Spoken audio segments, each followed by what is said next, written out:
Welcome to Trustee School. We do this a couple times a year, as all of you know. We used to do it live in person at our conference room downstairs from our office. But what we've learned over the past 18 months or so now is that this virtual get together is, I think, just as effective.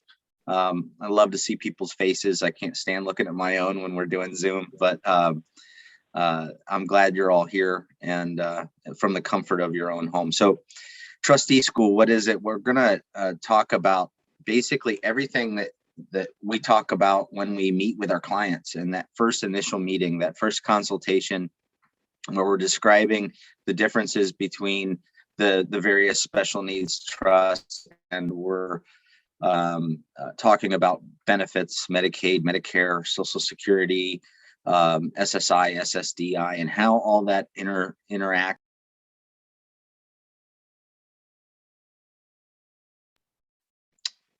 I don't know how I just got muted, but now I'm unmuted. I hope you can all hear me.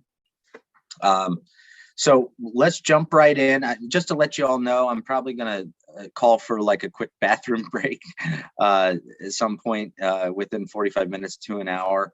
We'll pause for about 5 minutes and then come back. And then when I'm finished with all the slides, we'll open it up for some questions. I want to try to limit the question time to about 15 minutes. So if you have something, I'll try to get to everybody. If you don't get your question answered because this ends, feel free to email us, give us a call, and we'll get your questions answered. So,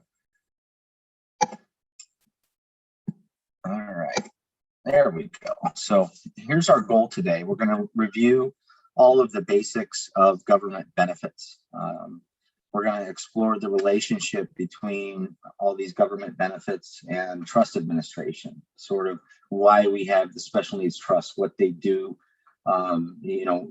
This isn't an exercise in a sterile environment. The special needs trusts are put in place for an obvious and very important reason. And so we'll explore the interaction between the special needs trusts, why they exist, how they're funded, and how they impact government benefits. We'll talk a little bit about trustee responsibilities, and then we'll talk about trust administration and including the use of care managers, which is, I think, a really hot topic for a lot of you as you consider the idea of you not being around for your loved one, who is going to take care of your loved one. So, by way of example, talking a little bit about trustee responsibilities, we'll go through this. So my mom passed away, and now I'm taking over the management of a special needs trust. Where do I start? What I tell most people, and it's a very daunting sort of idea, is the first thing that your loved one, your trustee, should do if something were to happen to you is give us a call. We drafted the trust. We met with the mom and the dad or whoever. We have the historical, information in the file of why it was created, what was the intent. And so the best thing to do is don't panic, of course, but just give us a call. And we'll schedule a meeting and go through the trust document and start to determine, what action items and what steps we need to take from that point on. Generally, when someone passes away and we have a special needs trust that is fully funded, that first year is a flurry. That first year is going to be getting a lot of accounts set up. That's going to be sort of understanding in real time the responsibilities. We can talk about it now, but you really can't quite understand it or get it, grasp it until you're going through it, like most things in life. And so that first year is going to be a lot of interaction, a lot of meeting, a lot of getting things set up and going forward with understanding again how the trust works and where we go from there.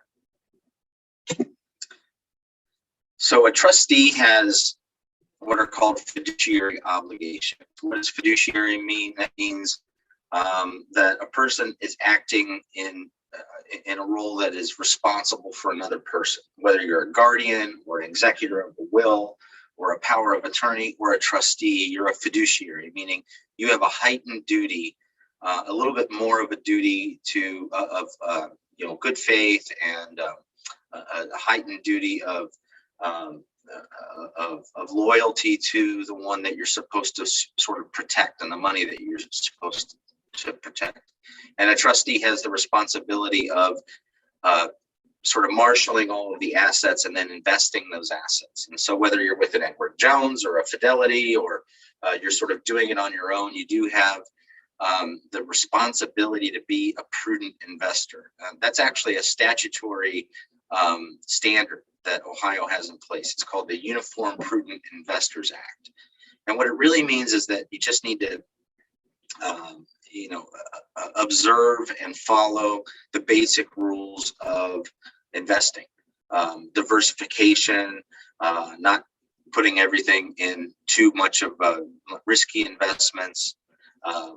Also, not putting $1 million in a checking account that doesn't have interest on it. I mean, you have to be a prudent investor. Do you need to be an expert in finance? Absolutely not. Can you delegate your responsibilities to an expert? Absolutely.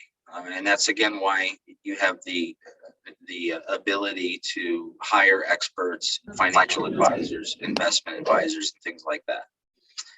The other financial responsibilities include disbursements. That's, of course, why we have these special needs trusts, so that we can provide financially for the beneficiaries. These disbursements can come in many forms. You can pay service providers directly. You can pay for bills. You can purchase items directly for the beneficiary. You can pay rent in most cases, or make a distribution to a stable account. But you as trustee are going to be responsible for utilizing the funds in the trust for the beneficiary. And you need to be aware at least of the benefits that the beneficiary is on, whether that's Medicaid or Social Security, SSI, and how those disbursements and how you do those are going to impact the beneficiary. A trustee also has the responsibility of record keeping. Now, do you have to do a forensic accounting every year and be prepared to for an IRS audit? No. Record keeping would be sufficient if you maintained all of the bank statements. If you made notes on the bank statements to show that this disbursement or this distribution was for a washer and dryer or a computer from Best Buy. So if you see a transaction on the statement that says $250 to Best Buy, maybe make a note in the margin of that statement that says this was for a computer for the beneficiary. That's about as good as you can get when it comes to record keeping. And when I talk about record keeping, what I really want you to think about is, am I going to be able to explain this to a caseworker at some point? Maybe a caseworker from Social Security, maybe a caseworker from Medicaid. If they're asking for proof of how you've used the money, are you going to be able to look at that statement and just explain in plain language what that disbursement was for? And that's about, again, that's the sort of level of record keeping that you need to have. And of course, your record keeping needs to be sufficient enough to show what came in and what went out. But again, with modern banking and everything being online and readily accessible, I think that's record keeping doesn't need to be something that people are staying up at night worried about. And you certainly don't need to keep every single receipt in a shoebox. Again, as long as you're making reasonable notations on the statements, as long as you can go back and say, even if it was a year or two ago, and say, yeah, this disbursement, this payment was for this thing, and it's explainable. That's where you need to do. That's where you need to be for record keeping. For reporting, again, this comes up in annual reviews for Medicaid, for annual reviews that may or may not happen for Social Security. you need to be aware that, again, you may need to report changes to the Department of Job and Family Services or Social Security. If there's an inheritance to the individual and that money's moved into the special needs trust, you need to report that. Technically, I think you have 10 days to report any substantial or change in circumstances to the governing agencies once those have occurred.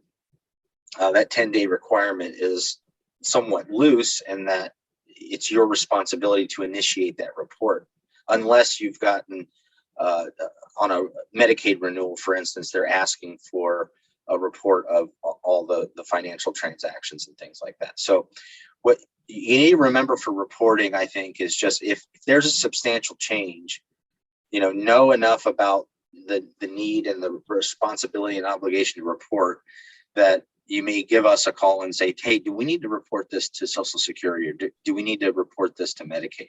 That's where, again, I think that you need to at least get to that threshold for reporting. And then taxes, dreaded taxes, of course. Once these trusts are funded, you will need to file 1041s. That's a fiduciary tax return for these trusts, and perhaps pay some taxes, but most of the time, all the distributions out to the beneficiary can be deducted for tax purposes. And, unless we're talking about a lot of money, I don't think that there's going to be a lot of taxes. But, again, with taxes, hire an accountant, talk to somebody that knows, the ins and outs of fiduciary tax returns, and get those tax filings done every year. It's just the same as you would as an individual. Advocacy. So the trustee has the responsibility to advocate. In many cases, we explicitly state that in the trust, that the trustee is also to be the advocate for the beneficiary. And again, you don't need to do all this on your own. You could hire a care coordinator like Janelle Leonard in our office, where you delegate that advocacy out to somebody else to look out for them, to make sure their benefits are intact, to make sure that any change in circumstances is going to be beneficial to the individual, that you can use the trust funds in order to adequately supplement whatever's going on in the life of the beneficiary. And then a trustee responsibility, having or representing special skills or expertise raises the bar. What that really means is that if I am a trustee of a special needs trust, there's an expectation, because I know more about trusts like this, because I know the benefits, that I'm going to have actually a higher duty to act as a trustee. If you're an accountant, if you're a lawyer, and you're acting as a trustee, there is a general expectation that you're going to, that the bar is going to be raised for you a little bit, that unless you're delegating those duties out, that you're going to be expected to know a little bit more. And so, sometimes it's good to name, someone with these special skills or expertise as your trustee, of course. But if you don't have someone with these special skills or anything else like that, again, that's what we're here for, to direct the individuals to the right people so that they can prudently exercise their duties and obligations. So obviously, the default rule for all trustees is that there's no self-dealing. What that means is you can't use the money for yourself. That's sort of an obvious statement. It's sort of an obvious rule. The trustee cannot borrow from the trust. Obviously, the trustee cannot use money in the trust for their own business, even if it's a prudent investment, where maybe they're buying stocks or something like that in the trustee's business. That would be considered self-dealing, and I would say that presents an obvious conflict of interest of whether or not the trustee is doing that to benefit themselves or to benefit the beneficiary in the trust. Generally, a trustee should not sell anything or purchase anything to and from the trust, and of course, don't commingle any assets. So if you're the trustee, you want to make sure that you are keeping the trust funds completely separate from your individual accounts. And then also for the beneficiary, try to avoid commingling of SSI monies and SSDI monies and wages or other income of the beneficiaries with any trust assets. It's very important to have separate accounts and know which hat you're wearing when you're dealing with those accounts. You may be a guardian. You may also be a representative payee for Social Security, and you also may be a trustee of a special needs trust. And every time you're taking any action, you need to remember, what hat am I wearing? Am I wearing the hat as trustee, or am I wearing the hat as guardian, or am I wearing the hat as representative payee? And understand that your fiduciary duties go to that role that you're engaging in. Okay.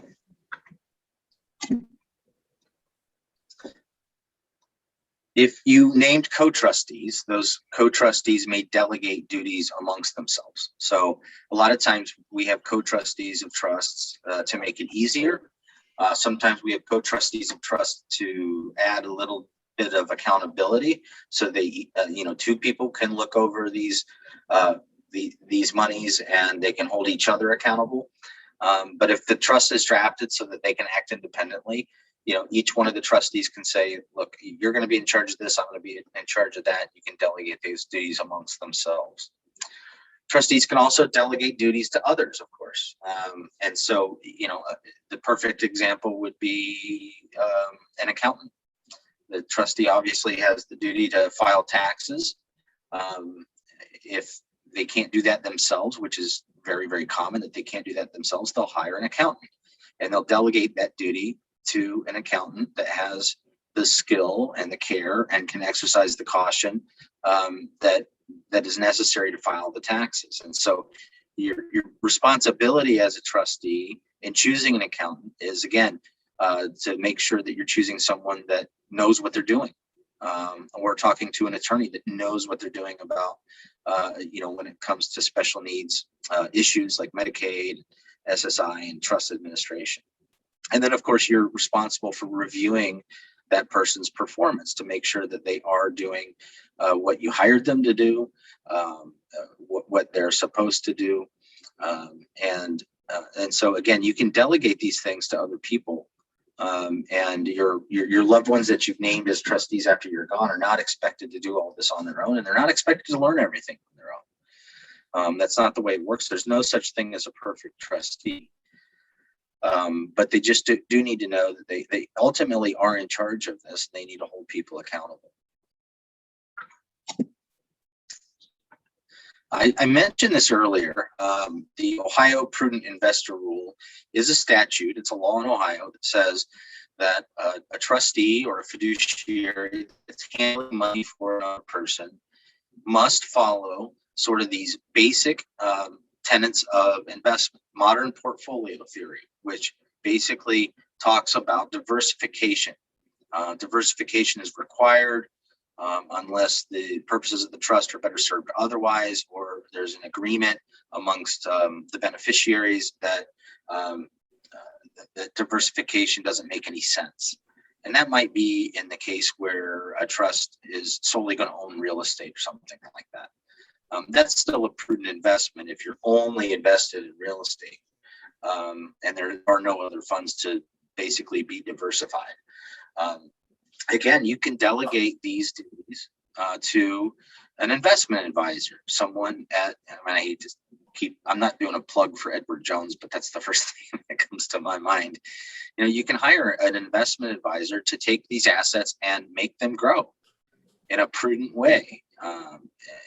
Where you have a certain amount that are in bonds, that are maybe you have a certain amount in tax-free municipal bonds to limit the taxes. Maybe you have some in the stock market or mutual funds and things like that. But that if something happens in the real estate market or something happens in the stock market, the whole trust isn't going to come crumbling down. That's the whole point of the Prudent Investor Act.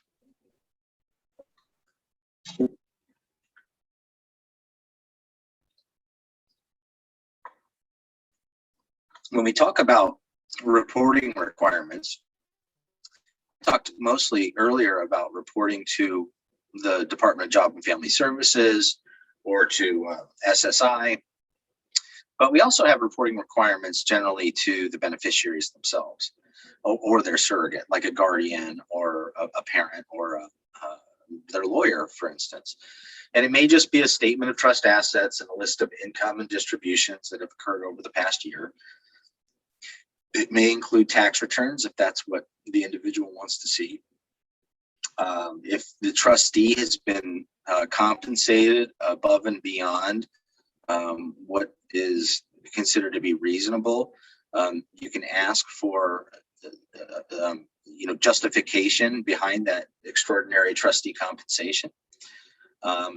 Again, the whole point of reporting here is that you need to be transparent. You need to, basically, acting as a trustee, you need to be prepared to show everything that you've done, to be completely, to be a complete open book, that everything that you should be able to explain to anyone that asks, whether they're entitled to it or not. You should be prepared to explain to anybody that asks why you did what you did, how you did what you did, where the money came from, and essentially where it went. For most of our trusts, there's no probate court jurisdiction. But if there is probate jurisdiction, like in the instance of a Medicaid Payback trust that was established to hold the monies from a personal injury lawsuit, like a birth injury or something like that, then the probate court is going to require annual or biannual accountings. And again, an accounting to the court is, this is what came in, this is what went out, and it all balances. And you have to show statements, and a lot of times the courts are going to require copies of canceled checks to make sure those checks actually were cashed and they went to who you say they went to.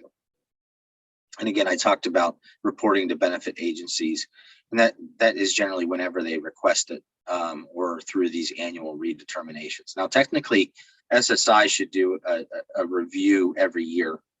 They don't. I think many of you know they don't do it every year. Sometimes they pop up and they say, we want to review this, and we want to review the last 5 years, and that becomes really difficult. That's again why when we're talking about accounting and record keeping, that you want to be prepared to say, okay, I have the statements from 2012, 2015 now, whatever it is. And here are my basic notes in the margins of what I spent these in. And you can explain to a caseworker, even if it was 5 years ago or 6 years ago, or whatever the case may be, this is what came in, this is what went out, and that's how I spent it.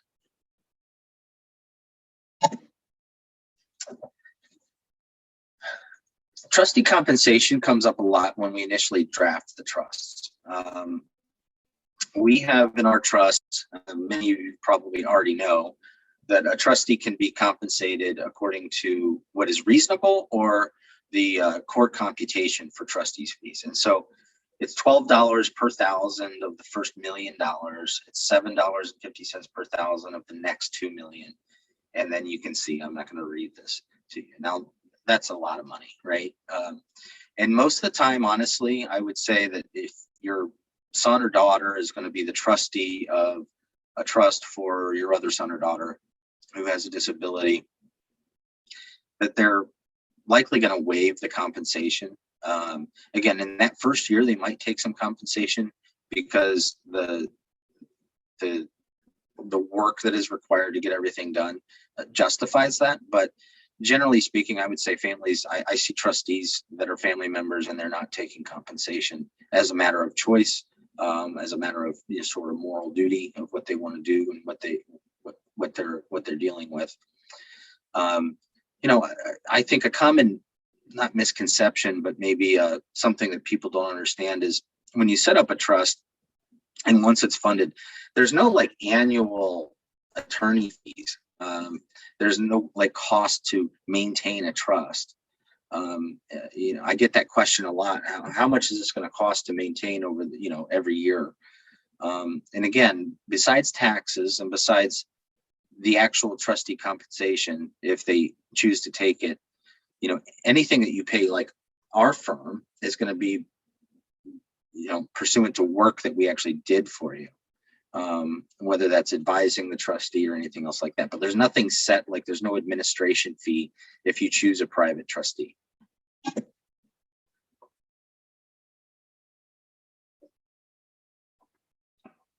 So when we talk about trust administration for special needs trusts, the reason why they're special needs trusts is obviously because the beneficiaries are likely an individual with a disability, of course. You wouldn't create a special needs trust for a beneficiary that didn't have a disability, where you didn't have to protect Medicaid or other public benefits. And so that individual likely has diminished capacity, needs of social service. If you're talking about a Medicaid Payback trust, which we'll get into later, you are obviously at least aware, if not concerned, about the fact that the state is essentially a superior creditor. At the end of the day, if the beneficiary passes away, the money will go back to reimburse the state. And so, you know, as a trustee of a special needs trust, you do sort of have an obligation, again, to look out for the contingent beneficiaries. Now, for a wholly discretionary trust that doesn't have a Medicaid payback provision, the trustee has the sole absolute and uncontrolled discretion to make distributions on the beneficiary's behalf. And what that really means is that they don't have a whole lot of responsibility to preserve that for contingent beneficiaries, maybe a surviving sibling or surviving beneficiary. In a typical trust, you have what's called health support and maintenance language, where a trust will be held for an individual. The trustee is permitted to make expenditures for the health, support, and maintenance of the beneficiary. And what that also means is that the contingent beneficiary, the surviving beneficiary, might be able to challenge the trustee and say, hey, you shouldn't have made those distributions. That was not pursuant to that standard. You didn't do that for their health or their support or their maintenance. And so you breached your fiduciary duty to me as the surviving beneficiary because you just diminished what I was going to get. We're not talking about that with these special needs trusts. They're sole benefit trusts intended to be used for the sole benefit of the beneficiary during their lifetimes for whatever they may need. And because the trustee doesn't have that ascertainable standard, the contingent beneficiaries, the surviving beneficiaries, have really no way to challenge the decision that the trustee made. And so it's very scary when we're drafting a whole discretionary trust and you're choosing a trustee that is going to have sole, absolute, and uncontrolled discretion. That's as broad as it gets. That's as powerful as it gets. That no one can compel the trustee to make a distribution, and no one can really challenge the trustee if they decide to give everything out to the beneficiary. Okay. But at the same time, what that does provide is assurance that, again, contingent beneficiaries are not going to come up and challenge the way that a trustee is taking care of the beneficiary. It's a very unique, and these trusts are special. They're special needs trusts. It is unlike any other sort of trust planning that attorneys and people engage in. Again, these special needs trusts oftentimes have involvement of the court. I've kind of talked about that, and I think you all understand why that might be. If we have a guardianship in place and we put money of the ward into a special needs trust, the court is still going to look over that trust. So some special challenges of these special needs trusts. So ascertaining the benefits currently received or available. It's one of the hardest things to do, honestly. When individuals call us up, initially to talk about estate planning or a Medicaid application or something like that, or maybe they're receiving an inheritance or a settlement from a lawsuit or something like that. What we do at the very outset, other than gain the requisite information about the individual, is what exact benefits are they on? Are they on Ohio's expanded Medicaid? Are they on a Medicaid with a waiver? Do they have SSI or SSDI? Do they have Medicare? Do they have Medicare and Medicaid? You need to know exactly what benefits the individual is receiving as a trustee in order to make the proper decisions when you're distributing assets to the beneficiary. If you don't know that an individual, you might think, okay, this beneficiary is on Social Security. Well, what kind of Social Security? Is it a survivor's benefit? Is it SSI? Is it SSDI? All of that matters when you're making distributions out of this trust. And it matters because if you make a distribution of cash or for rent to an individual that has SSI, their benefit is going to be reduced. And if you as a trustee make that distribution that results in a decreased benefit, you could theoretically be personally liable for that reduction in the benefits to the beneficiary, theoretically. And so and that sort of, is besides the point when what the trustee is trying to do is obviously maximize the benefits of the individual.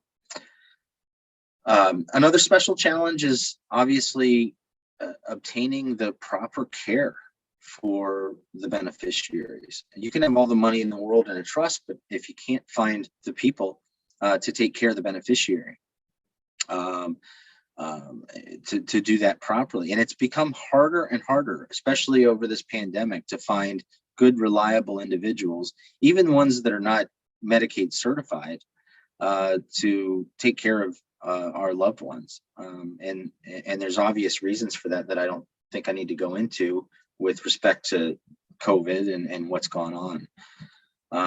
And it is a challenge. And again, we have a care coordinator, Janelle Leonard, in our office that is sort of really good at helping people obtain the care that they need and identifying caretakers. And she's got a lot of experience, frankly, knowing, not just what agencies, what sort of companies are really good, which ones aren't very reliable, but also just kind of reading between the lines and understanding, what the beneficiary needs, and not just throwing money at a private agency when, that might not be what is actually best. And maybe there's some other supports that she can offer, or she can suggest that you as trustee could use those trust monies for. Securing services and equipment, again, that's sort of a special challenge of a special needs trustee. That sort of speaks for itself. And then review and adherence to the letter of intent. Now, again, a trustee of whatever sort of special needs trust has the sole, absolute, and uncontrolled discretion. And we don't put in our trust, this is a list of all the things I want you to provide for the beneficiary. That could be construed as an ascertainable standard, which would put the trust at risk of being an accountable resource and could put the trustee in a position where they were required to do something that they didn't want to do for the beneficiary. So again, that's sort of a daunting thought that you're going to give this insanely broad discretion where they could basically do whatever they want, whatever their heart desires. As trustee, they could give it all away to the beneficiary. They could never make a distribution, and there's nothing legally you can do about it. So what we put together for a lot of folks is a letter of intent. Now, the letter of intent is a non-binding legal, it's not a legal document. It's a non-binding letter, basically. And it comes in many forms. But it's basically, look, here's what I have in place. I have this wholly discretionary trust in my family trust. I intend it to be funded with this amount of money. What I really want my trustee to do is to make sure that my son or my daughter always has a place to live, that they always have friends around, that whatever you want for your loved one, you can put in that letter of intent, and the trustee can then use that as a tool outside of the memory and the conversations that they've had with you to follow. And they can know that they're using their discretion in a way that is honoring your intent in setting all of this up and naming that individual. And so it's a really important document that sort of lives and breathes as time goes on, that you can amend. Again, it's not binding. You don't need me to prepare it. It's something that you can have with you and that can change with time. And you can put, I've told this story for 6 or 7 years now, but I had a client early on who had a son with severe autism. And every time they went to a restaurant or a grocery store or any sort of public place, they had to drive around the building, sort of circle the building, to make the child comfortable. Otherwise, there would be sort of an episode. But they would get to the Giant Eagle or whatever, and instead of just parking, they would drive all around the building, and the child would sort of, take all of that in and understand that this was a building, and that's where they were going to go in. And for whatever reason, it made the child, comforted the child, and then they would go in and do their business. Now that's a great thing to put into a letter of intent. Is sort of simple as that is look, these are the special challenges that we face as parents, and things that we obviously aren't going to put into a trust, but things that people should know about. Little things like that are very, very important, and they can all go into a letter of intent. I've had people do letters of intent that were not letters at all. They were sort of a oral history on a DVD, like a recording, to hear someone's voice. This is what I want. These are our values. This is how we want you to use the money for the benefit of our loved one. I kind of like that. Maybe in addition to an actual letter for a trustee to hear a human being's voice. I don't know. I think that's kind of special. So again, it can come in any form, but the letter of intent is really important.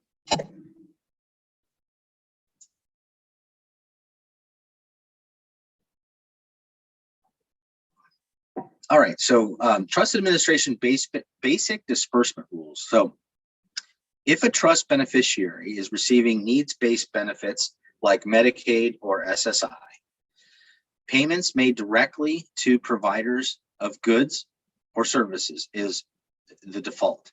You want to pay the cable bill. You want to pay the guy to mow the lawn. You don't want to give money to the beneficiary because that could be seen as income to the beneficiary and disrupt their benefits. So every chance you get to provide payments directly to the service provider or to the store with the good, that's how you want to do it.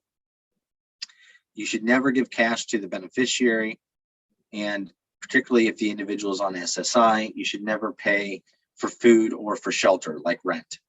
Now, with the stable accounts, which we'll talk about later, you can, if a person has a stable account, you can put money in the stable account, and then they can use that out of the stable account for rent and for food and for shelter costs and things like that. And that won't impact their benefits. So the stable accounts have really come in handy for getting money out of the special needs trust and into the hands for the benefit of the beneficiary like we've never been able to do before. Again, these are presumptive rules. It's sort of the default. They're not absolute. There are, of course, and the reason why, again, I have a job is because a lot of this is gray and every circumstance is different. And so, we're always here to help you through whether or not you can make a distribution directly to the beneficiary. But again, what everybody listening to this should know is the default is no cash to the beneficiary. Don't pay for rent or for food, to make sure that you're either buying those things directly or using a stable account to get the money to the beneficiary. So parents' intent may be for the beneficiary to remain in the home as long as possible. And, that's super common. The problems that arise is who's going to provide the care. Are there going to be roommates? How does the trust maintain the taxes and the insurance? And are there other assets to maintain that? And so, a lot of times people want to create a wholly discretionary trust and put their house in there, but you need to, at many times, be sure that there are other assets there to pay for the maintenance of the house, the insurance and the taxes, but also who's going to man the house, right? Who's going to be there to make sure that it's not just taken care of, but that there's actual oversight within the house. And that's, again, a unique and very special aspect of being a trustee of a special needs trust. A lot of times a trust is going to own a vehicle, and if it's titled in the trust, there are some liability issues. And so a lot of times we'll title it in the individual's name because it's an exempt asset. An individual can have a car and still be on Medicaid and SSI, but the trust will hold a lien on that vehicle, so they can't sell it without the trust being paid back. For insurance purposes, if a trustee or another family member is the primary caregiver, a lot of times we'll purchase insurance on the caregiver's life using trust assets. And the point behind that is if the caregiver dies, then there's going to be an insurance policy that's going to pay a sum of money so then you can hire other caregivers. And that's a perfectly permissible expenditure of trust funds. You're basically ensuring the care is going to be there, no matter what. And then of course you have the challenge of finding a caregiver. And of course, a trust can pay for prepaid funeral arrangements, and that's always encouraged by the Department of Job and Family Services. It's not something that comes up a lot, obviously, for younger beneficiaries, but as time goes on, a lot of times we'll use the trust to get that in place before the individual dies. And our trust, particularly the third-party trusts, do allow for the payment of funeral expenses after the beneficiary dies before it goes to the contingent beneficiaries. All right, I'm going to breeze through the taxation here, partly because I hate taxes. They're confusing. It's just a little too in the weeds here, I think, for purposes of this discussion, but I do want to hit these bullet points and I'll kind of breeze through these. So if a self-settled trust is a grantor trust, this is a trust that you set up. All income earned by the trust will be carried through to the beneficiary's individual tax return. Okay, so this is a Medicaid payback trust. So there's generally not a whole lot of trust taxes owed on a Medicaid payback trust because that income will be carried through to the beneficiary. Then they'll file that on their own tax return. If the trust has a separate EIN, it will file an informational 1041. That's that fiduciary tax return. And it'll indicate that all the income will be included on the beneficiary's tax return on their individual 1040. And so essentially the trust is pushing out income to the individual beneficiary by way of a K1, which will be filed. And again, this is stuff that an accountant will obviously take care of and prepare for you. But it's these bullets are here for information. So, something comes up. Hey, I think I heard David Banas one time say that we needed to hire an accountant to file taxes for a special needs trust. That's what I kind of want you to know. And this is the basics of how it's going to work. So there's a big difference between taxable income and income as it relates to benefits. Taxable income is income that's going to be seen on a tax return that the IRS considers to be income to the individual to calculate taxes or to calculate taxes for a trust. That is not the same for most of the government benefits that we're talking about, particularly SSI and traditional Medicaid. What they're looking at is actual income received, either through wages or through in-kind support and maintenance, like cash not donations, but cash transfers. That's why we want to avoid those cash transfers because it's seen as income. But there's a real disconnect between the IRS and the Medicaid laws. Okay, and the trustee should retain the evidence of all distributions so that the beneficiary can prove that the taxable income reported by the trust was not income for benefits. Okay, the trust may kick out $1,000 of income on a K-1 when it files the taxes, but the beneficiary didn't receive that $1,000. Okay, that's a tax filing. It's not an actual dollar received by the beneficiary for Medicaid and SSI purposes. So there is a distinction. Again, it's sort of a confusing one, but an individual can have an awful lot of income taxes on their 1040 and still qualify for Medicaid and for SSI.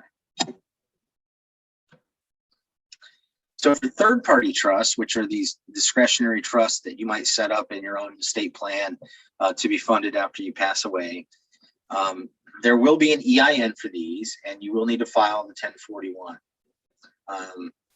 Again, this is getting into some of the tax weeds, but it'll be generally classified as a complex trust. There's a qualified disability trust sort of exemption or a benefit that the trust may qualify for. But essentially, the 1041 is going to include all of the income earned and reasonable administrative expenses that can be deducted from any income that the trust gets. Undistributed income is taxed to the trust. And this is the important part. Trust distributions of income in excess of the deduction will be carried out to the beneficiary on a Schedule K-1. Okay. So again, this is a little bit in the weeds, and it's kind of confusing, but these bullets are here just to give you guys the ability to put up that red flag if something comes up. So oftentimes the trustee is the one that acts as the care manager, okay? Or they can hire a professional care manager like Janelle in our office, or like many agencies or businesses out there. And those people can be the eyes and ears of a trustee who maybe lives at a distance. My family doesn't have any special needs situations, but I do have 2 little boys, and I have named my mother-in-law, who happens to be my backdoor neighbor. She's about 50 yards that way right now, as the guardian of our kids if something were to happen to me and my wife. Now, she'll be the eyes and ears, and she'll be taking care of them. I've named my brother, who lives in Charlotte, North Carolina, as the trustee of our trust. So if something happened to my wife and I, he's going to manage all the finances. He's going to invest them. He's going to make sure that grandma has all the funds needed to take care of my boys until they reach the age of 25 or 30 or whatever I have in there. But when we're talking about a care manager or guardian, again, that's the eyes and the ears of the trustee, so that they can provide the financial support that they need to. And having said all that, a lot of times it's the exact same person, and that just makes sense. Whether it's a sibling or another loved one, that it makes sense for them to be both the trustee and the care advocate and the manager and the guardian and all of that. The care manager, again, is the person who was carried out by the parents. And that's a really difficult thing to think about. It's a really difficult thing to decide on who that person is going to be.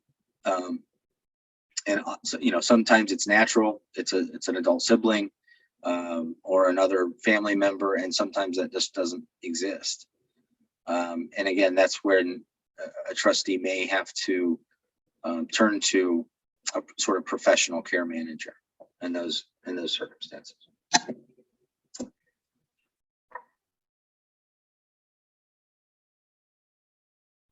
So our professional care managers are obviously health and human services specialists, like social workers, who typically help families access care for older relatives or those with disabilities. And in our office, we've had care coordination for our elder law clients for a couple decades now.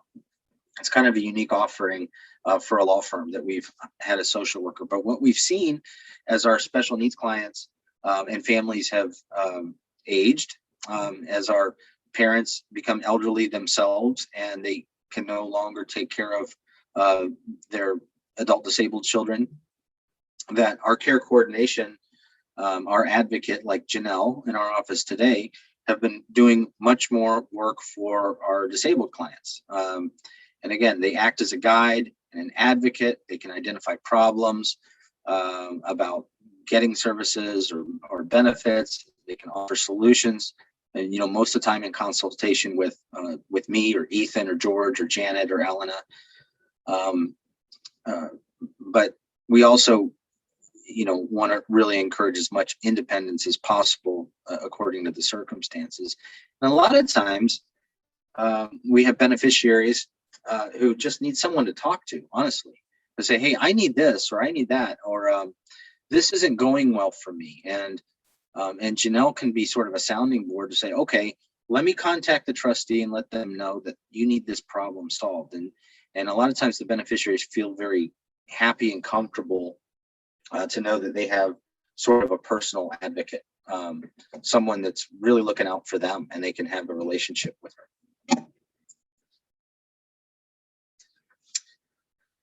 So what else can Janelle do, or a private care manager?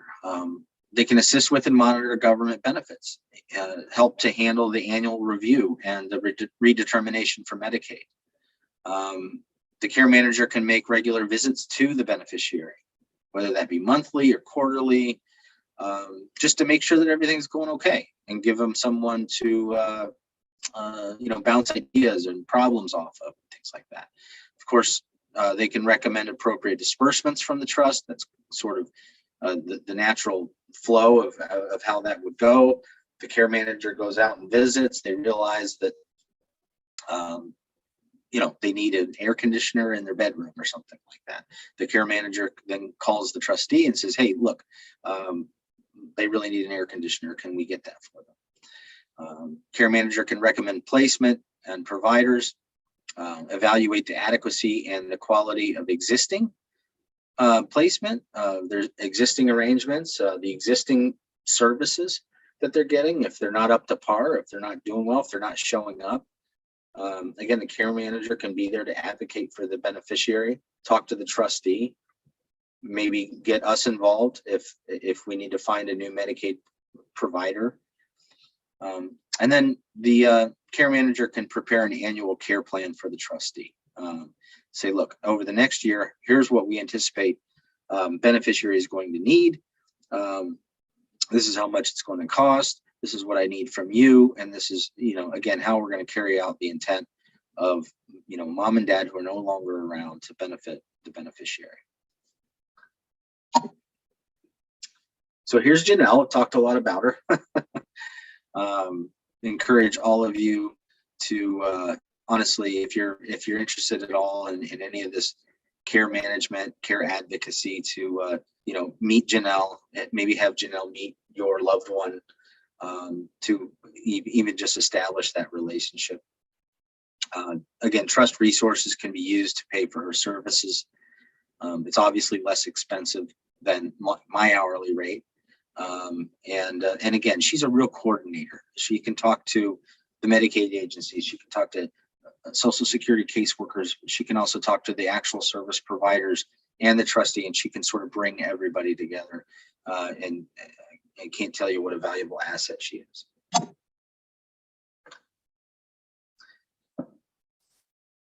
Okay.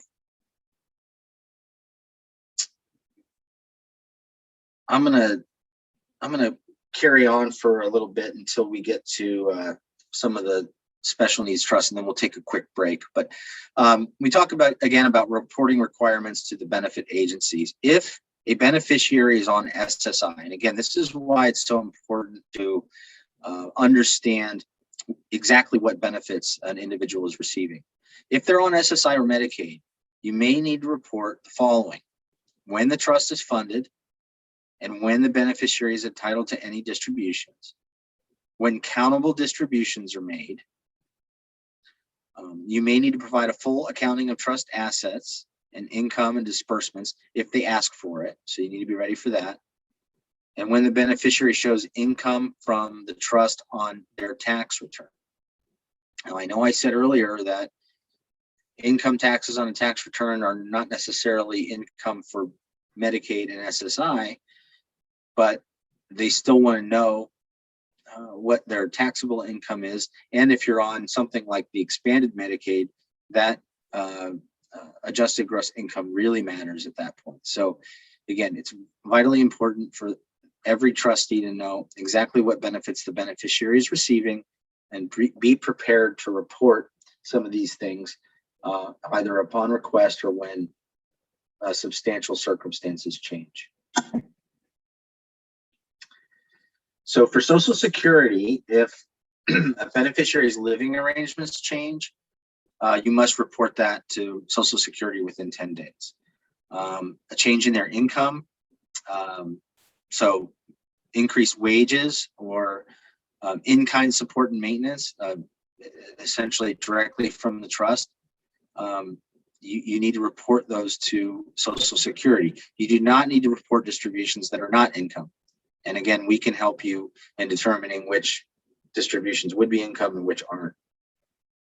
A change in any countable resources needs to be reported technically within 10 days. And so if an individual wins a lottery, scratch-off ticket, they win $10,000, that needs to be reported to the agency.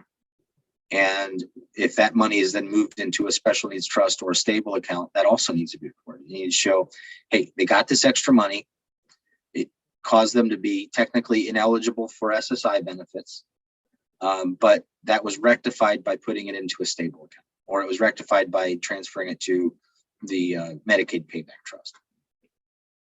And if there's new eligibility for other public benefits, that needs to also be reported to Social Security. Substantial medical improvements that may result in the beneficiary no longer being considered disabled. I think for our crowd and our circumstances, this is relatively rare. If the beneficiary gets married, this is not so rare, actually. That needs to be reported. That will undoubtedly have an impact on their Social Security benefits. If they're admitted or discharged from any health facility or public facility, then Social Security needs to know.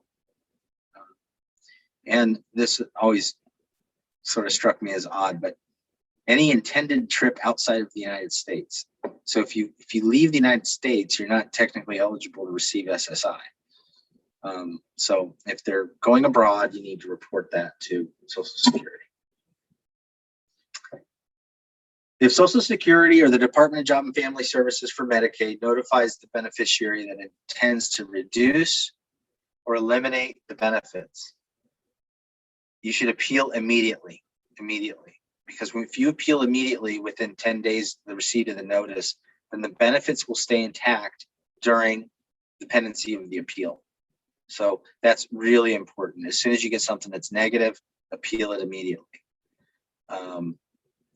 You are allowed up to 60 days to appeal an SSI or a Social Security disability decision, but only allowed 10 days if you want to preserve the benefits during the appeal, like I just said. Otherwise, they will be suspended. Okay, so that's an important thing to know. And then, this is sort of just a reminder that, people say, should I review this every 5 years, every year, somewhere in between that? I don't really know the answer to that. What I typically tell people is anytime something substantially changes in your life, you retire, you get married or divorced, you buy a new house, you start taking Social Security while you're still working.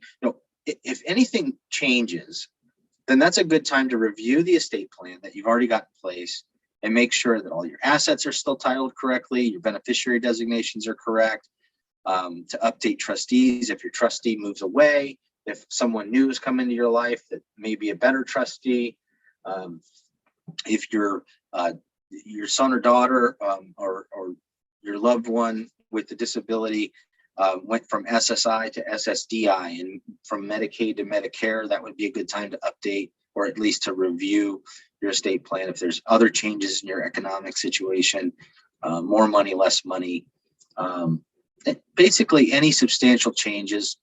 And again, it's every 3 to 6 years. I mean, that's a good, if it's been 3 or 4 or 5 or 6 years since you've gone through your estate plan with your attorney, it's probably a good idea to just go through it again. Okay, I'm going to take a break. I have it as 10:04. I'm sorry, 11:04. Let's resume at 11:10. Okay. We'll be back in 6 minutes.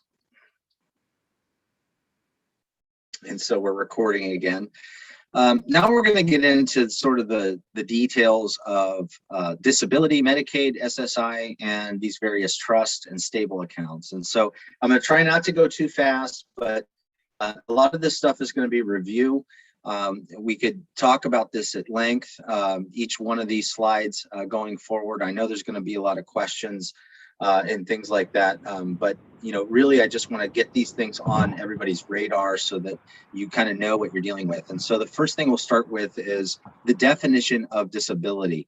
An individual who is physically or mentally impaired for 12 months or longer, or that disability will result in death, and it prevents the individual from engaging in what's called substantial gainful activity. What that means is that if the disability is preventing the individual from making $1,310 a month gross income every month, then they are considered to be disabled by Social Security standards, okay? That is the threshold that we have for the disability determination. $1,310 a month gross. If you can't earn that because of the disability, or the physical or mental impairment, then an individual can be determined disabled by Social Security.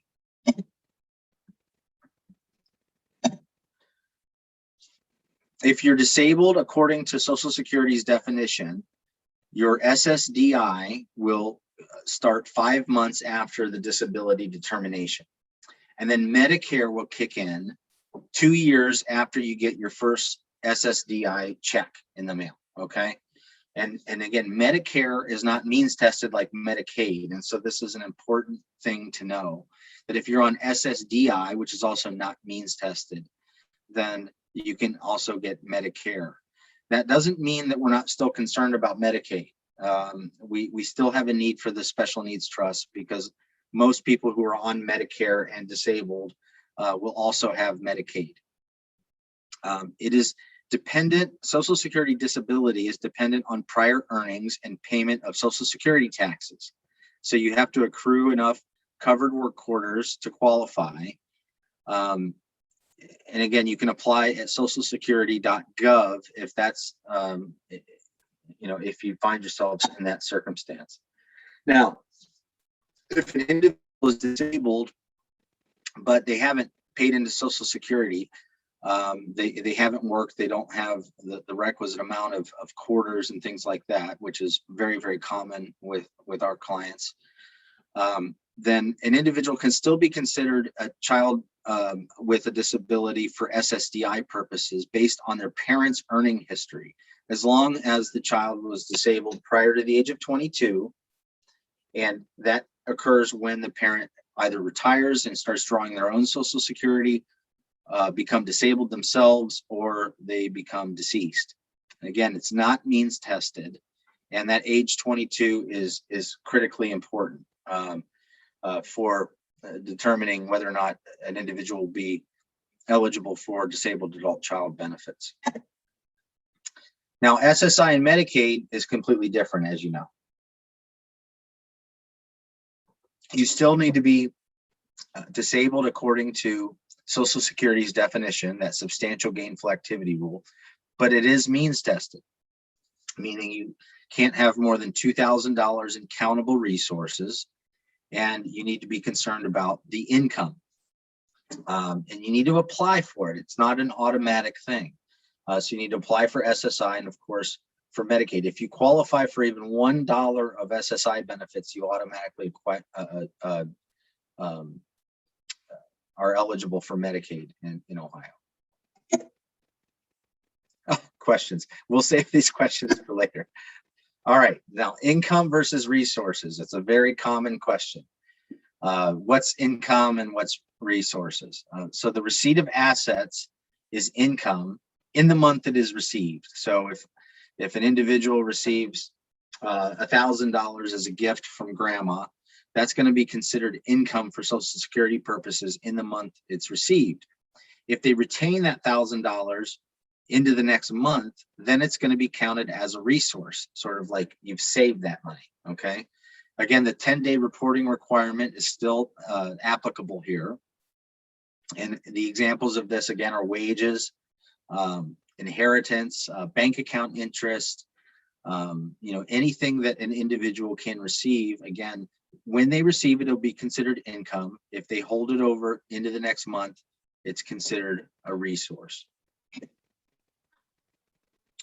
For SSI purposes, there's a disregard every month of $20 of unearned income, and then there's a $65 disregard plus 1/2 of earned income. There's an account for impairment-related work expenses. So if you need to, take the bus to work or things like that, those can be deducted. And then deeming is a really important concept, and one that most of you are probably familiar with. For an individual that's under the age of 18, a minor, their mom and dad's income and their resources are deemed to the individual, meaning that they're deemed to have the same income and resources as mom and dad have. When an individual turns 18, that deeming stops, and then they're sort of seen on their own. And that's why most individuals will not qualify for SSI prior to the age of 18, but once 18 happens, because that deeming stops, they can apply and get SSI. In-kind support and maintenance is another big topic. And that is basically if you're paying for rent, if your son or daughter is living with you and they're not paying rent, that's going to be considered income in the form of in-kind support and maintenance, and it could cut the SSI benefit. And a lot of times the Medicaid spend down, we used to have a program that was actually a spend down Medicaid program. We don't have that anymore. But the idea is if you have an excess of $2,000 in any given month, you need to get that spent down under $2,000 in order to keep your eligibility for SSI and for Medicaid. And a lot of times now that can be a transfer of assets into an existing Medicaid Payback trust, or a transfer of assets into an existing stable account in order to get that countable account down under $2,000. So what are resources? We already know what income is. Resources are things owned by the individual and available to that individual and able to pay for their care, and they're not exempt. We talked about deeming, the imputing of the income and or the resources of the individual, like mom and dad, onto the others. Again, that stops at age 18.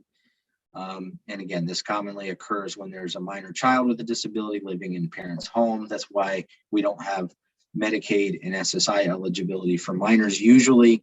Now, that deeming is waived if the individual qualifies for a DD waiver. So there are many instances where an individual under the age of 18 may qualify for an IO or a self or a level 1 waiver. That deeming is waived for those programs. Not all resources are countable. So examples of exempt resources are the household goods, clothing, TVs, anything that's in the house. Those are not going to be considered in that $2,000 category. An individual is allowed to own their own home, the one that they live in. That's an exempt resource. You're allowed to have one vehicle. You're allowed to own an irrevocable funeral contract and burial plots. You're allowed to own a whole life insurance policy with a total face value less than $2,000. If you get back payments of Social Security for 9 months after you receive those are going to be exempt. You're essentially allowed to spend those down or do something with those, but that doesn't count for Medicaid. That Medicaid only exempts back payments for 6 months, okay?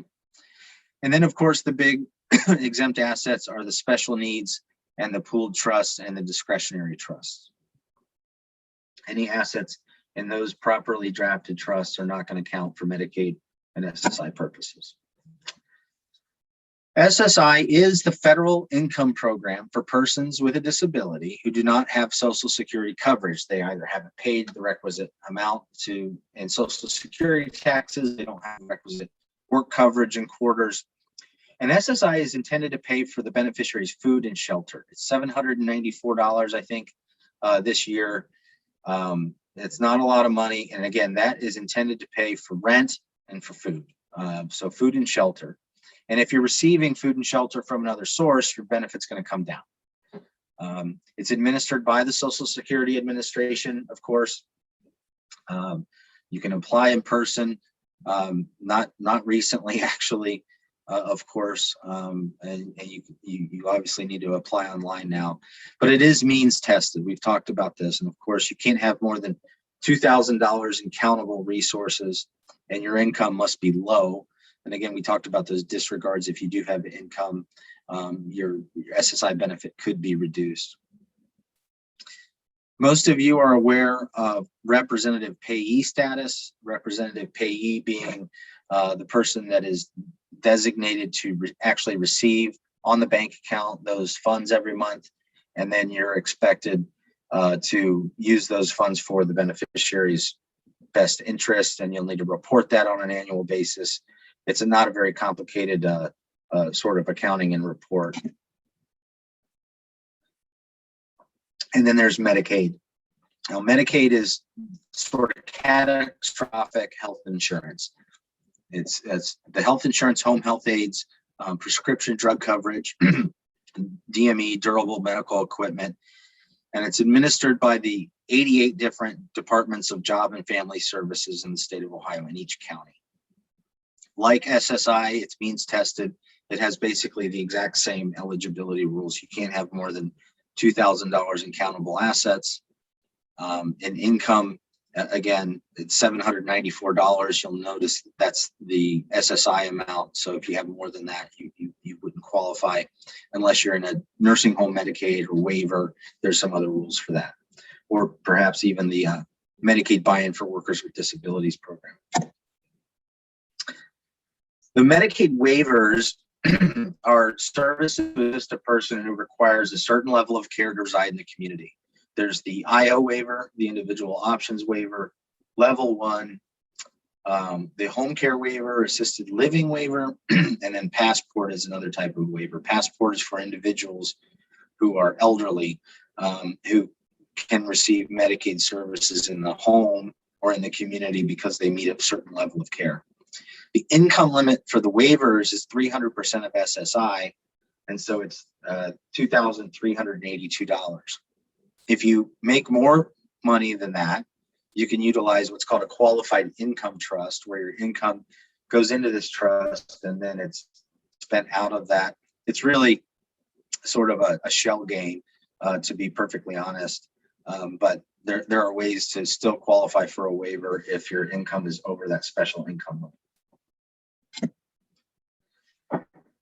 I just mentioned this, the Medicaid buy-in for workers with disabilities, a great program that allows individuals to work and earn money. If you're between the age of 16 and 64 and you're disabled by Social Security Administration definitions, you can earn no more than 250% of the federal poverty level, which is $2,684 a month. There are also disregards and credits that you can get. If you're employed in paid work, part-time or full-time, and you meet the citizenship requirements and your resources are less than $12,555, then you can get Medicaid. And so this is far different than the standard $2,000 of resources accountable and the $794 income limit. You probably will have to pay a premium based on the amount of income that you get, but it's a great way for individuals to keep Medicaid, but also work. And obviously, if you're working and earning this much, you're not going to qualify for SSI, but you can keep your Medicaid benefits. So I talked about this a bit earlier, but to get into more detail about food and shelter and in-kind support and maintenance, that's a direct payment for food or shelter by a third party, and that will be treated as income to the recipient. ISM, in-kind support and maintenance, is the lesser of the cash payment or the presumed maximum value, which is 1/3 of the own household medical needs standard plus $20, which basically means it's $284. Okay. So basically what this means is if you're on SSI and you're living with mom and dad and you're not paying rent, they're going to assume that you have this $284 disregard or this deduction in your SSI payment. The way you get around that is to pay rent, charge rent. You can pay rent out of a stable account. That's a great way to get around. If you have a Medicaid Payback trust or a third-party trust, instead of paying for the rent of an individual, which would result in this deduction of SSI, you can put that rent payment into the stable account and then pay it out of the stable account, and you won't have this in-kind support and maintenance deduction. All right, so a couple real world examples, and these are examples taken right out of the Social Security rules. John receives SSI. John's mother gives him $50 every month for food and cigarettes. Now, I mentioned that, that this is an example right out of Social Security's rules because I think it's funny that John's mom buys him cigarettes. This is countable unearned income. His SSI will be reduced by $30 each month. That's the $50 value received minus the $20 disregard. John's mother, the trustee of a special needs trust, gives him $50 a month for food and cigarettes, and it's the same result. It doesn't matter if it's the trustee or if it's mom in this example. But if John's mother purchased $30 worth of food and $20 worth of cigarettes each month, instead of giving him $50 in cash, only the $30 food purchase will impact his Social Security benefits. His SSI will be reduced by $10 each month because of the $30 of value received minus the $20 disregard. This is just a silly example in my mind of how these things work in practicality. If she purchased only $20 worth of food, then John's SSI would not be impacted at all because of the $20 disregard. And the point is, cash or direct purchase of food or shelter will affect your SSI if it's over $20. Now, what's important to know about this is that a lot of times Social Security will come back and they'll redetermine Social Security SSI benefits already paid over like the last 12 months.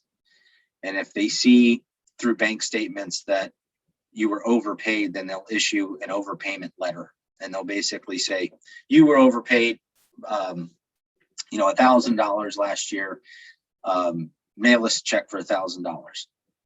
And that's, that rarely, and sometimes it's more than $1,000 where they go back and they redetermine these things. And you can either appeal them if they're wrong, or you can pay it back out of the special needs trust if you have one. If you can't, then you can apply for a hardship. And if at the end of the day, none of that works, then they'll start to deduct a little bit out of the SSI check every month to make it up. All right, typical timeline. Parents' income and resources are no longer deemed to a child when they turn 18. SSI and Medicaid, they become eligible for those if the child meets the disability test and the income and resource requirements. The parents are no longer the legal decision makers at age 18. And so the question is, do you need to establish a guardianship?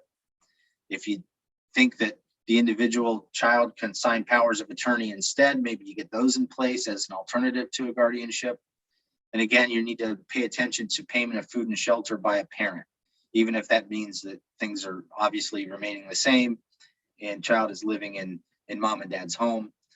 You want to put together a room and board agreement or talk with Social Security office about payment of those expenses.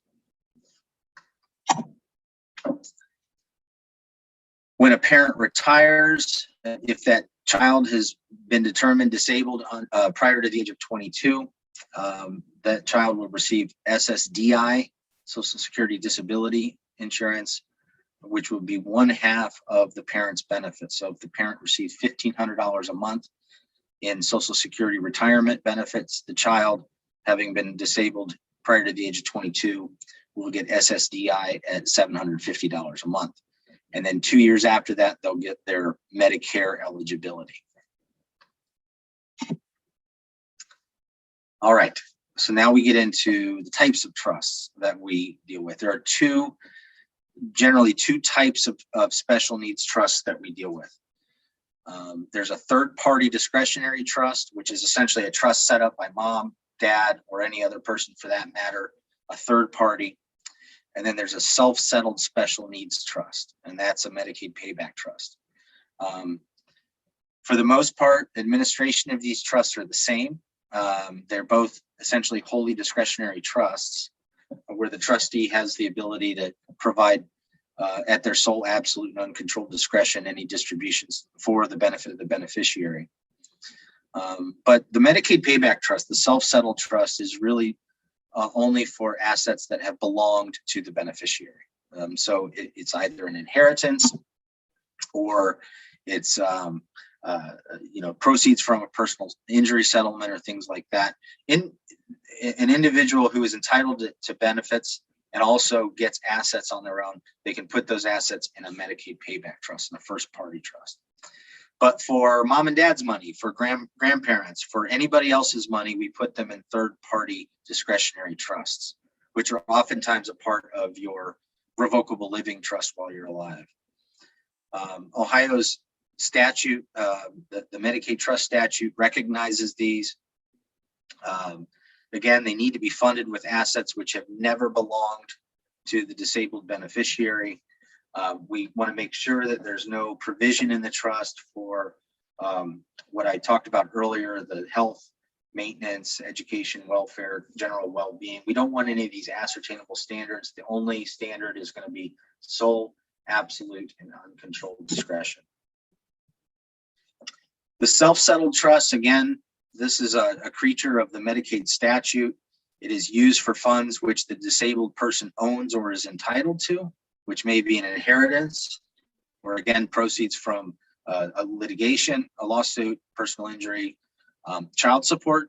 Sometimes when there's a divorce and child support is going to continue beyond the age of 18 based on the disability, a lot of times these Medicaid Payback Trusts will catch essentially the child support. And then sometimes, unfortunately, and this is happening less and less, but when there was an improperly drafted third-party trust from many years ago, we just convert it to a Medicaid Payback Trust in order to maintain benefits. A Medicaid Payback Trust must be established by a parent, a grandparent, a guardian, or a court, or the individual themselves. And that rule has recently changed back in, I think, 2016. The beneficiary must be disabled and they must be under the age of 65. And there is this Medicaid payback provision. That's why it's called a Medicaid Payback Trust. That Medicaid payback provision is not a full payback. It is a reimbursement for Medicaid dollars spent on behalf of the beneficiary over the course of their lifetime. Okay.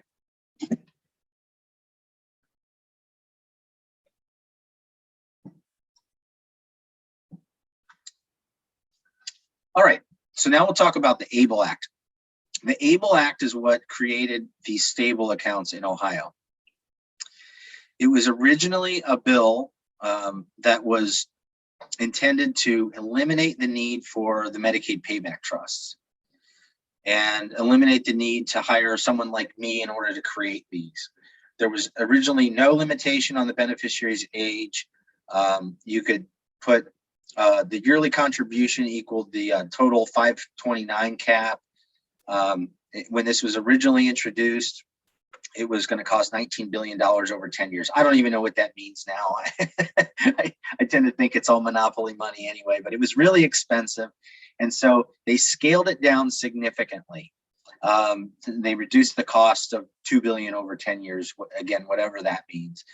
And what that means now is that you can only open a stable account if you're blind or disabled prior to the age of 26, So you have this age 22 for disabled adult child benefits. For SSDI, you have the age of 26 for a stable account. You need to be receiving Social Security benefits based on a disability or otherwise meet the disability test, and you can sort of self-certify that you're disabled even if you're not getting SSI. You can only have one account, so you can have a stable account, or other states have other of these accounts, but you can only have one account. And originally you had to reside in the state in which the account was open. That's no longer the case. Actually, these Ohio stable accounts are offered nationwide. So the eligibility of otherwise meeting the SSA disability test. So if you're not receiving SSI, haven't been determined disabled by Social Security, again, you need to show that you're unable to engage in SGA, substantial gainful activity, due to a physical or mental impairment lasting more than 12 months or expected to result in death. And again, for certification, the IRS is using the Marked and Severe Functional Limitations test, which is used for children and is easier to meet than the test for disability.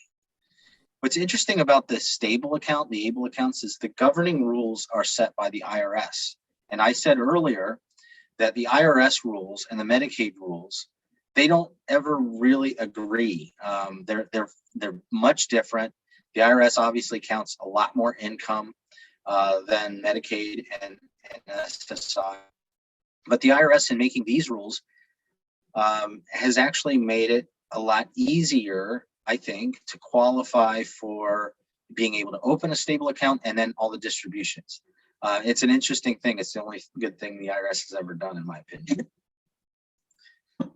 The stable accounts can be opened, and again, I say stable because that's the ABLE account of Ohio, and so I'll just keep saying stable. The stable accounts can be opened by the beneficiary themselves, or a parent, a guardian, or a power of attorney. Any person can contribute to an ABLE account, including a trust. So a person means an individual, a trust, a state, a partnership, a company, or a corporation. And again, these rules are drafted by the IRS, so they're interested in as many people they can get money from, and so persons include all these different things. So a trust can contribute to a stable account. You can change the beneficiary if there's siblings involved. You can roll over from other stable accounts between family members. There currently are no rollovers from standard 529 accounts, although I think that's changing. You can only contribute $15,000 a year. And so there are tax implications behind the standard 529 accounts. Again, I think those are sort of pre-tax monies. You don't get that same pre-tax treatment on the stable accounts, even though they're both sort of 529 accounts. But you can roll over $15,000 a year from any source or any person or entity. Again, this year, the maximum contribution into a stable account is $15,000. Excuse me. And the maximum amount, if you can believe it, is $501,000. So it'd be really difficult for an individual to reach that amount, which will continue to go up if you're only allowed to contribute $15,000 a year. Any excess contributions will be returned to the contributor. My understanding is the stable account monitors, or the stable agency or whatever, the treasurer's office really monitors these things, and they're not even allowing excess contributions. So essentially decline a deposit. They won't accept it if it's over the annual limit. So why do these stable accounts, why are they important? Because they're exempt. It's an exempt asset. It's an exempt account. You can have, maximum contributions into the stable account, and it's not going to count against you for that $2,000 SSI and Medicaid resource limit. And so it's a savings account for an individual with disability and can be used for whatever they need. If it does get to $100,000, then your SSI benefits are going to be suspended. But frankly, I haven't seen that even yet, because, again, of the contribution limits on an annual basis. There is a Medicaid payback provision. So remember, these stable accounts or the ABLE Act wanted to sort of replace the Medicaid payback trusts with something that was easier, that anybody could just enroll in. And they put all these limitations on it, but it does have a Medicaid payback provision. Unlike a Medicaid payback trust, the Medicaid payback is from the date the account was established. It doesn't go back prior to before that. And so that's another, that's a little bit of a, again, in the weeds, but it's another, I think, benefit of the stable account is that the Medicaid payback is actually from the time it's established and not throughout all of the individual's history. What can you use the stable account for? Anything that's called a qualified disability expense. And that's been described as anything that relates to the beneficiary's disability, is for the benefit of the beneficiary, and it maintains or improves their health, independence, or quality of life. It's really hard for me, honestly, to even think of anything that wouldn't fit in this category. Anything: food, shelter, clothing, hobbies, video games, travel expenses, vacations. Almost everything that you can imagine can arguably be said to maintain or improve the health, independence, or the quality of life of the individual. And so it truly is an exempt savings account that can be used for whatever the beneficiary may need, as long as you can reasonably say that it's going to improve the quality of their life. A list that the IRS has given us: education, housing, transportation, employment training and support, assisted technology, health and wellness. I mean, you can see how broad this is. Financial management, my favorite, legal fees, expenses for ABLE account oversight and monitoring. So, that would be, I think there's a fee on a monthly basis to have a stable account.